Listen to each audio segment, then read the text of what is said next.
love sweets, and I love looking for the old-fashioned sweets that I had when I was young. It was my husband's concept, his idea, but it's actually me who loves the sweets.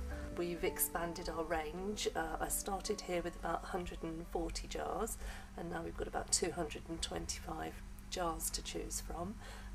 As I said, a lot of them are handmade and direct from the manufacturers, and some come through a distributor.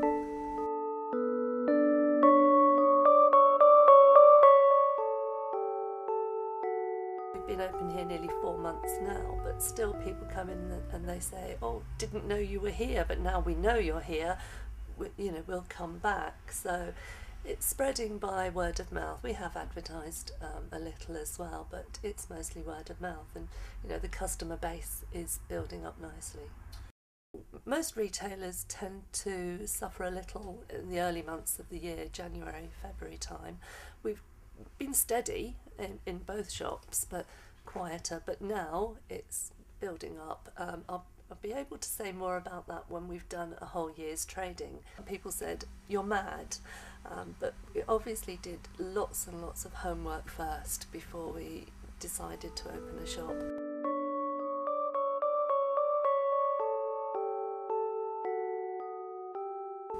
It's one of those things that in a recession, when people don't have much money, the first things to go are big items like people don't buy new clothes or furniture or a new car.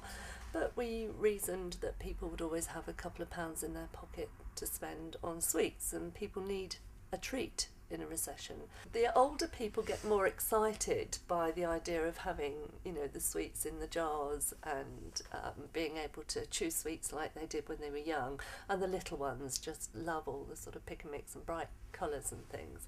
But we do have all ages come in the shop, and all types of people as well. I can usually tell what type of sweets they're going for. And it's mostly, I always say that everyone who comes in here is 10, because people are transported back to when they were about that age, and people firstly go for the sweets that they had when they were young, whatever age they are. But then they get a bit more adventurous and try different things, or I suggest different things. I give them things to try. If they like a particular flavour, then I say, "Well, you might like these, it's similar but not quite the same," and they try them, and then they might buy something different next time.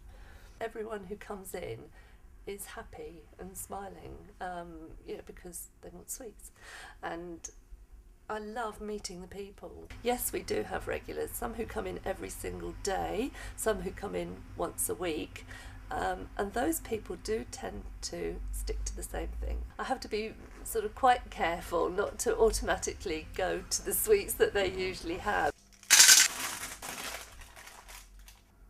Bestseller is rhubarb and custard, strawberry bonbons, and the Barrett milk gums, the milk bottles. They're probably the most popular, and toffee crumble.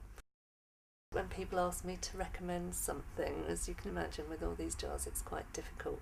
I like the licoricey sweets, and I like the fruit ones as well, but I would say probably black and white mints are my favourite. Licorice and mint combination.